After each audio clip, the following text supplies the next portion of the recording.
Okay, thank you everyone. Thank you for the sponsor, thank you for the judges, thank you for the organizer for offering us this precious opportunity to share our exploration of AI or machine learning in sales industry. So where do we start? So we basically start with this figure. So this one is from the company that we collaborate with, Minsheng Insurance. So it's one of the largest insurance company in China. For this figure, we collected the data from 2015 to 2021 for all of the new sales agents that joined this company. And in the x-axis, we have the days since the salesperson joined the company, ranging from 15 to 19 months, 3 months. And in the y-axis, we counted the proportion of the new salespeople who have not made their first sale. Okay, look at the figure. So even after 3 months, 70% of the salespeople have not made a single deal. So this is a common problem in the industry that we're involved with lots of sales agents. Then what's our goal of this collaboration?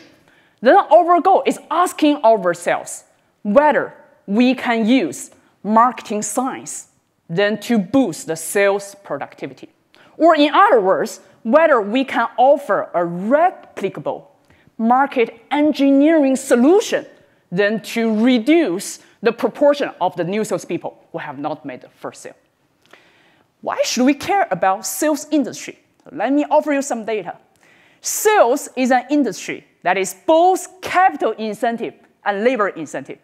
Capital incentive, here I offer you a figure. So sales, maybe to your surprise, is the most expensive marketing function in a company. So here I offer you the data based on the North American company in 2019. As you can see, so the expenses on sales function is much higher than traditional marketing and digital marketing. So here the expenses, the challenge is that so you need lots of time and money to invest in the new sales agent training. But the result is not that good, which then causes the high turnover rate at this kind of company. And then which then further strengthens this problem, so which causes a big expenses in the sales function. At the same time, as I mentioned, sales is also labor intensive. Here, I go to the labor statistics, and then I counted the proportion of the sales-related jobs in both Australia and also in China, in Singapore, where I work, and also in the United States. As we can see, across all 4 countries, more than or almost 10% of the people that you have work in the sales-related jobs. So this is very important industry. Then for our business context, then what's the context that we explore the use of AI in sales? We collaborate with Minsheng Insurance. So it's one of the largest insurance company in China. I think if you are from China, you definitely have heard about this company. And this company have branches in all over China, all provinces. So there, the sales job, or their main responsibility, is then it's a 2C setting.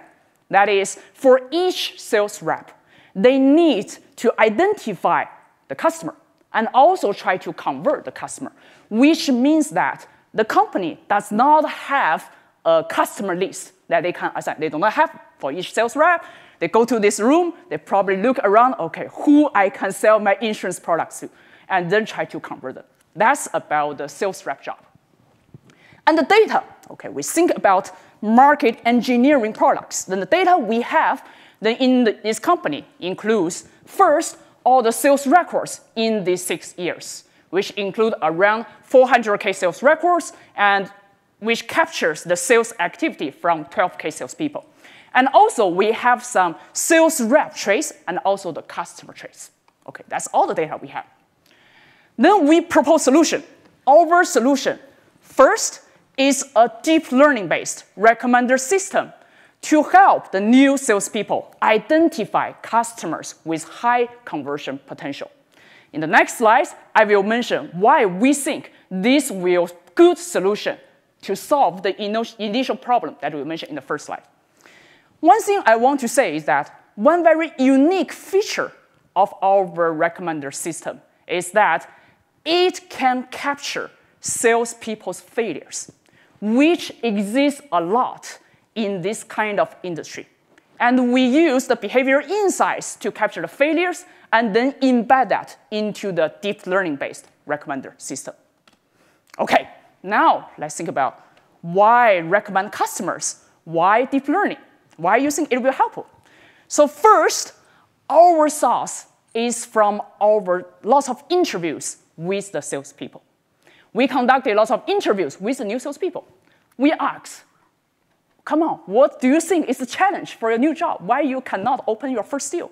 And most of the salespeople, they mentioned that the challenge is that they do not know how to judge customer conversion potential, which means that from their angle, the challenge is not salespeople product match. It's more about salespeople customer match. That's why the recommended product solution we offer is the customer types. Second is then I ask them, then do you think, for example, I offer you one very successful types, it will be helpful? Then they say to me, no, so the matching exists. For example, some top sales, they will mention, I cannot sell to specific types. I knew that. So I know that this is not my customer segment. I will go to the customer types that has a good match with me. So that's why it's a personalized recommender system. And next thing is then, why deep learning? The reason is that if now I let you to describe, okay, what the match looks like, different people give different reasons. And also, it's very hard to describe the specific thing that goes on. That's why then we think, okay, match can be very complex and also can include some high-dimensional data. So we include the deep learning-based recommender system. Okay, that's about the first solution I mentioned. It's a personalized recommender system. Then it offers the personalized customer types. Next, let's understand the unique feature of our solution. That is, we are trying to capture failures. Okay, then if we write down the recommender system in a simple format, it will be in a matrix, where the x-axis is the user of this recommender system. That is, each sales agent. And then for the white column will be the item that we want to recommend. That will be a customer type. And then a customer type example can be, well, this potential customer is a female, she's married, she's about 40 years old, she works in the tax industry, and she wants to insure herself. So that's the final products that we recommend. Then the input we have, as I mentioned, from the data, what we can calculate is then for each salespeople and each customer type, this combination, what is the daily sales revenue for each combination from the sales records that we have. So here we average across daily sales so that we can measure the sales potential for each combination. Now here you will see, probably you'll find like salesperson 1, customer type 1, 40, and we will also have some empty sales, right? For example, for the salesperson 2, customer type 2, we do not observe anything in our data. It's also possible. Then what's the output? The output will be, now we have a new salesperson, and we ask ourselves, what is the predicted sales for each new salesperson on each customer type? Once we have that, then we can offer our recommendation. Okay. Now the challenge is then, the question is that, okay, you mentioned some sales, you do not observe anything. And let me mention, in our application, the sales industry, we have almost 90% of these sales are empty. And then how should we understand these sales? If we go to the traditional computer scientist mind, it will be that we don't have data. Then let's treat as missing. And then we don't train them. That's it. That is, we use what we have to train the model, get the recommendation, deliver the results. Then, as I mentioned, so as someone working in marketing, and when we think about the sales process, is it possible that this empty sales capture failure, which we know exists a lot in reality? That is, for most salespeople, even if you are a successful one, I think the failure that you might is much higher than the success that you gain. Then if we take this view, it means that, okay, it's prevalent in sales. Let's think about include them.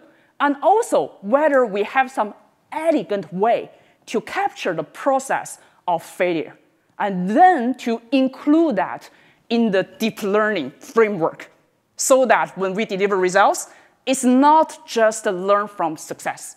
It's also learning from failure, both failure and success. Okay, then what might be the reason? Then at the main assets, it will be, okay, as I mentioned during my interview, some salespeople mentioned that I tried, but I did not convert some customer type. Or maybe after some time, some smart salespeople, they learn and they figure out, okay, this is not my type. I chose not to sell to them. Then this is probably the thinking process. In economic term, then what does that mean? If we want to take in an elegant way to capture this process, then we all probably have some training in the economic way, or maybe we think about what's the cost, what's benefit. Then when I choose not to sell them, or when I choose not to approach this customer type, it must mean that the cost is too high for the benefit, so that I give up. Okay, and then here, the cost maybe include like effort cost, time cost, opportunity cost, and the gain can include like commission or maybe your psychological utility. Then the essence of our algorithm is then we first, based on this effort cost thinking, then to specify a basic economic model, then to reflect this missing by choice sales record, that is failed sales records. Okay. And then after we write down this economic model, then we think about how we can incorporate this model into a neural network structure. And what we do is then propose a new activation function. Okay, one slice to summarize our technical part. Then what we do is then we think about the sales generation process as there exists some intrinsic value for each match, that the match between a salesperson and the customer. And we use the hidden neural network to capture these latent sales. Then once we have that, when we output results, then we emit the sales generation process. That is how the sales that we observed in the data is generated to adjust the output. Specifically, this is what we proposed, is that we propose a new activation function used in the output layer. Here, C is the parameter that we are going to train. Okay, so one figure summarizes our key results. So here, we offer you the results of F1 score, which is a measure to measure the recommendation quality. That is whether the item that you recommend is a relevant one, that really we find the sales in the data. Here we are on a holdout sample. We compared with 4 benchmarks. The first one is that we compare with a non-personalized recommender system. That is, no, just recommend the best thing. As we can see, by offering a personalized recommender system, it has a great benefit in this application. Second, then we compare with this benchmark called missing excluded. Missing excluded means that we train the model, only use the data that we have, that we don't consider failure. Let's just use the success data then to train. As we can see, if you take this wrong view, especially in this setting, failure exists a lot, then it probably behaves even worse than a non-personalized one. And the third benchmark we consider is linear activation. That is, we take the correct view of the data. It includes both success and failure. But we do not consider the economic process. That is, the process captures that the cost might be higher than benefit. That's why you find that that's how the failure sales record is generated. Then in this case, our method then compared with the third benchmark, linear activation, further gain some around 10% improvement. Okay. And then lastly, we compare with a last ReLU activation benchmark. This is the benchmark we think about whether the C that I mentioned to you is different from 0. Okay, so next I will then show you the practical value. So to show the practical value, so we assume the unobserved search process by the true sales agent is done through random search. That is, now, as a new sales agent, when I come to the field, then I do not have a complex sauce. Then I just randomly pick a customer type, and then I try whether I can convert this one. And again, using the hold of sample, we can then compare with our method.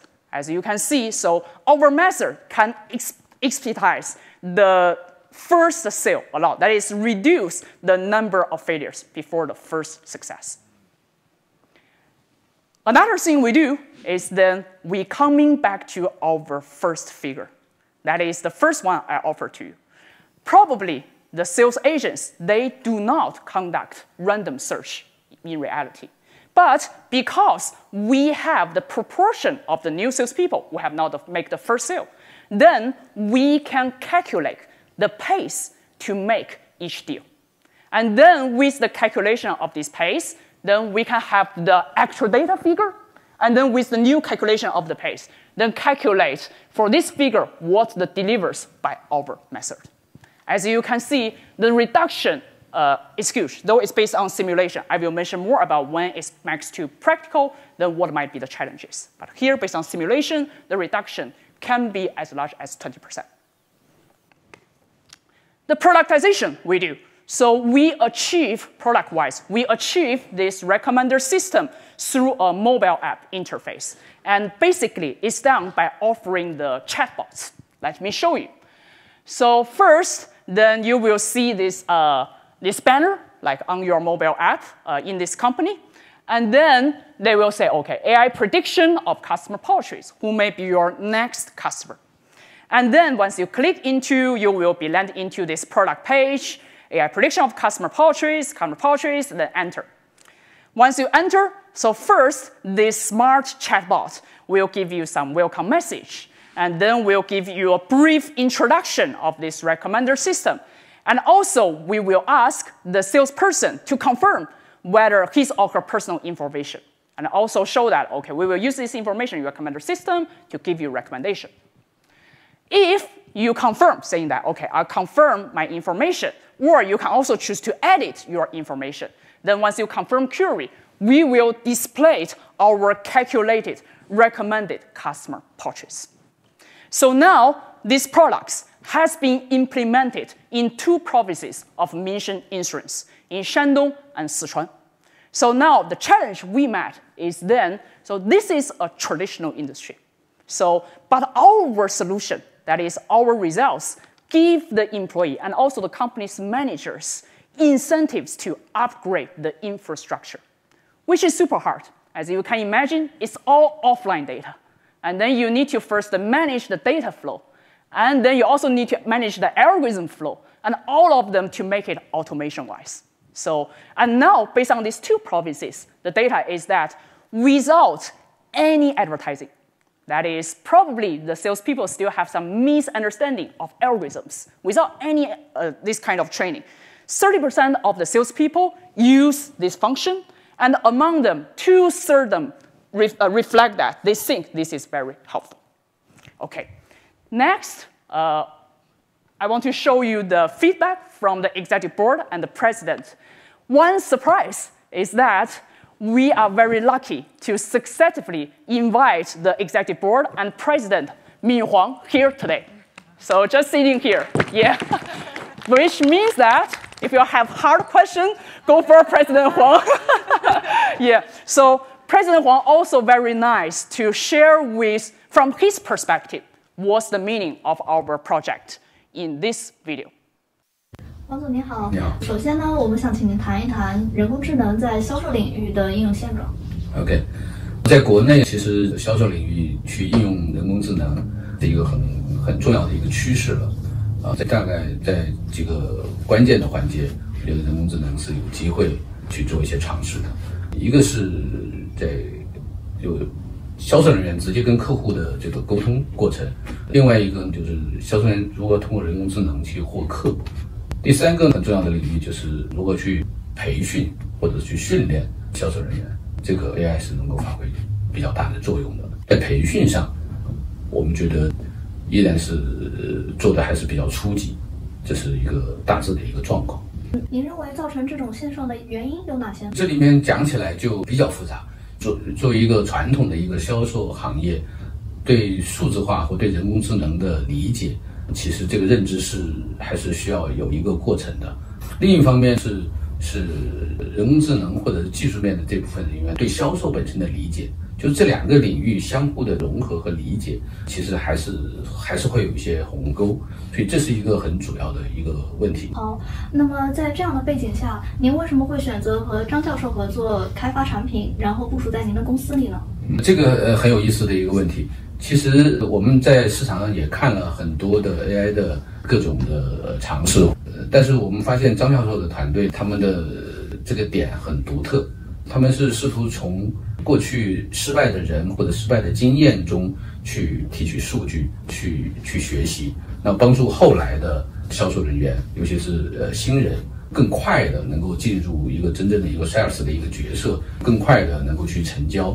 我觉得这个角度对于我们的需求来说是非常贴切的，因为在过去，我们的新人的培训是效率很低的，大量的新人进来和大量的培训费的投入，其实并没有带来更高的一个新人的这种成功率，所以这一直是我们这种传统的这种销售行业的一个非常大的一个痛点。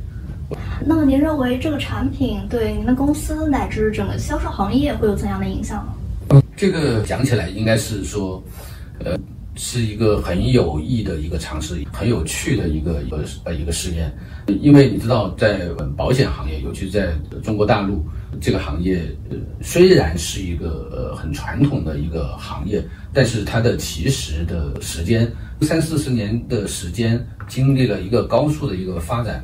其实是带有很大的一个行业的惯性的，其实让他们去改变或者更有数字化的思维，其实对于这个行业来说是非常挑战的那么这个事情的尝试和成功，其实对行业的管理层还是有很大的一个冲击，就让他们通过数字化和 AI 能够去更透明的了解到销售队伍在实战中碰到的问题，以及对于国内的这种保险公司的这个行业来说，对高管来说，其实像打开了一面窗户一样，能去看到这样的情况。对于公司高层去制定公司的销售的策略，我觉得是非常很直接的一个正向的一个反馈。好，谢谢黄总。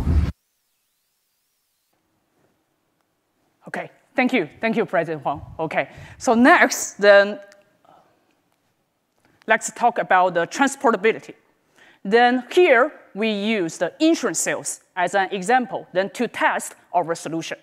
But broadly speaking, we think these products can be applied in all kinds of industries that involves sales. And two key things will be, first, match matters. That is, there do exist a match between salespeople and customers. No popular or no one customer type that works for everyone. Second will be that failure exists a lot. Or here we say that data may be routinely missing by choice. Then what will be the other option? Like, for example, department store. Also in this case, we do not observe the exactly failed process, but we know failure exists a lot in this process. Then in this setting, again, it's a B2C setting, and we can imagine our product, our solution can also be applied in this kind of scenario. Another example is that what if, for example, the salespeople, they do not need to identify the customer type themselves. Like in call center, normally the customers are assigned to each sales agent. For our method, it still can apply because our key essence is to capture how the failure happens. To conclude, so in this collaboration, in this project, we develop a market engineering solution via a recommender system then to help the new salespeople recognize the suitable customer types and then help the company to improve the sales force management. One key feature of our recommender system that different from other recommender system will be that we turn the missing data, that is the failed sales records, from a data efficiency than to an information source. At the same time, when we try to capture this failed sales record, we keep it simple so that it's easier to be implemented in a traditional industry. Also, it's explainable. That is, the key idea can be understood by the managers working in the sales industry. Also, it's flexible. That is, we can incorporate all kinds of type of data into this recommender system. That's all I have. Thank you very much.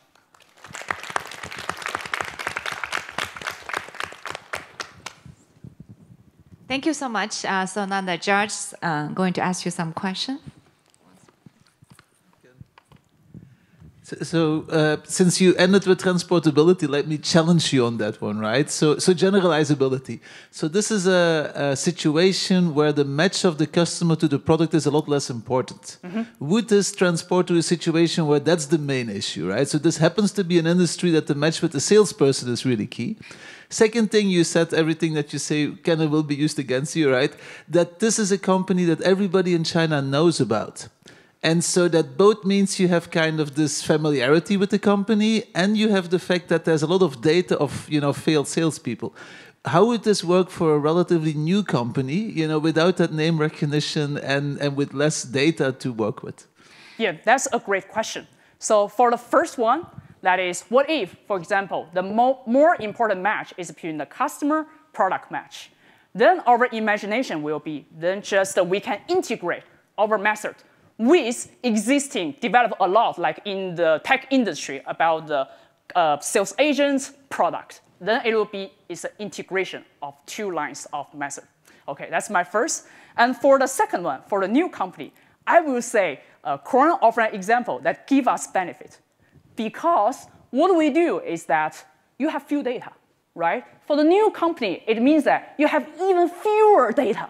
You probably have more failed experience. If I use the traditional data, traditional method, it means that I have fewer data. At least our method gives you a relatively better solution. But of course, the solution won't be better than a company already have lots of data. It's not a fair comparison. Then I will say, okay, for this kind of data, well, you should definitely use. Then learn from the failure, learn from your data efficiency. You have some information there that you thought that you don't have that you can use. I think the idea of using failure and learning from failure is a fantastic idea, and I think we learn from failure enough. So really well done, really interesting idea. If I heard you correctly, I think you said about 30% of the sales force has taken this up. What do you think is getting in the way of having a bigger take-up within the sales force? So now we tested in 2 provinces. And then I think for these sales agents, so I didn't give the summary stats, but in China, the salespeople, I think not like the people in this room, we probably got our PhD or like the master, we went to college, we understand data is important, you should use data. But for them, I think the first obstacle is then to persuade them, data is important, not your experience. Or maybe data can offer value, adding to your experience. I think that's maybe the reason why you need to do more effort to the another 70%. That is, in terms of the adoption issue, I do think is important. It's some, I will say, if we want really to see that AI can be prevalent in sales industry, that's another question that academia person should understand. But currently, that's the gap that we see. When we interview with salespeople, they say, why data? I trust myself. Why should I trust you? I know it's from failure. Still, I do not believe in data. Yeah. What I really like is that you apply this scientific approach to an industry where sales is known to be based on superstars. You know, we usually describe sales in 2 categories: the industries that require superstars and the one that requires systems and science. And I can see that you actually try to understand the correlation between the characters, the traits, and the type of customers. My question is, do you think that this would be, and so be linked to what Kun was saying, do you think that it would be linked to another industry like the SaaS industry, for instance, where actually it's all about process and science and not so much about traits, characters, and superstars? Yeah, that's a great suggestion. To be honest, I have never thought about that, but I think that's a great link together. I never think about this thing, but I think that's a great suggestion. We will definitely think about whether we can directly apply. Maybe it will increase the scope of our work. Yeah, that's a great one. Thank you, Nicholas. Thank you. Yeah.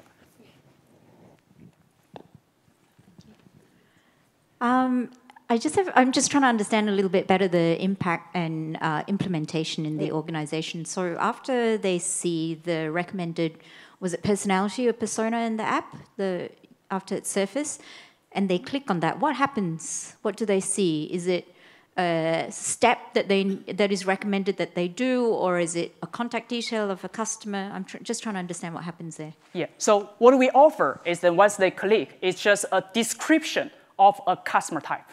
You can understand it's a customer portraits. That's what we see.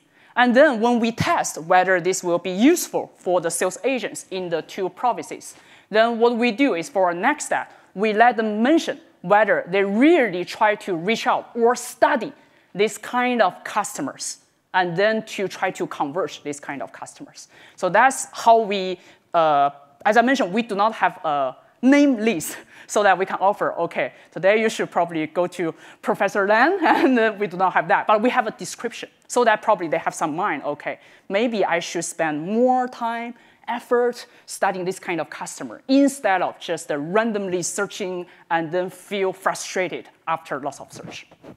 Yeah. Thank you. So I have a question. I can see your method can be super useful for new salespeople, right? I'm wondering for like the superstars. Yeah, for the superstars, do you think they probably would benefit less, or have you observed like in your data the superstars actually adopt this app? I'm curious. Okay, so when we test, when we do in the 2 provinces, we only offer to new salespeople. Yeah, so we do not have the chance to observe how the successful salespeople will observe these products. But I think I do agree that in terms of algorithm adoption, I think it's another question, who will benefit most? So the answer will be, I don't know, but I think lots of ideas here are through the talks with the successful sales agent. For example, successful sales agents all understand I shouldn't talk with anyone. Then I should only talk with one that I can handle. That's how I keep myself successful. Yeah. So I was just kind of wondering, since we have the president here, right? Yeah. Could we convince you to do a truly randomized controlled trial? So to give it to kind of, randomized half of the new salespeople who use it and the other half not to have a true kind of out-of-sample validation. Did you ask that? What was the response? Was that possible? Or okay, so one pity stuff is that at that time, we didn't successfully run the randomized trial. So basically, when we implement, it's implemented just in 1 province. Yeah. So the main consideration is then about the fairness. That is because it's more offline setting. It's not like digital setting. For example, maybe today I receive and President Huang didn't receive, but he didn't know. But here they talk closely. So that's why finally when we talk with the manager, we finally decide, okay, how about 1 promises that implement together, and then we add, as I mentioned, like the follow-up survey to ask how you think about whether you think this is useful. Because I think it's my own view is that I think even if they think psychologically it's useful, I think for these new sales agents, it's some useful stuff. I always mention it's like PhD training. Sometimes what matters is psychologically thinking whether I think the guidance is useful. Once I have this confidence, that's more important when they do the sales in the field. So that's why we take this route. Yeah, that's a pity. We acknowledge that. Final question for me, I promise. So in your cost and benefits framework, which I love and I've used a lot too, right? I think the assumption is that the costs and the benefits are constant. So, and I'm just kind of thinking about the situations when I'm really desperate to make a sale and I'm willing to go out of my comfort zone to also grab people that may not be that likely to convert, or I really have to use my sale quota by the end of the term, versus, oh, I've already met my sales quota and I'd like to be more lazy and cruise a bit and only focus on those people. So is there a reason why you didn't put that in? And would the model be very amenable to potentially putting in this kind of time-varying cost or benefits? That's a great question, Cor. So we did two things. So first, when we train the data, we use experienced salespeople. That is already, we make sure, okay, they're already kind of, we can say, in a steady state, right? Then we use this one. The second thing is that this framework is flexible enough to capture your idea. That is, okay, we have the heterogeneous cost framework. That is through a probabilistic model. So we also have that. As you can imagine, so once you capture more of the economic process, then the performance is better.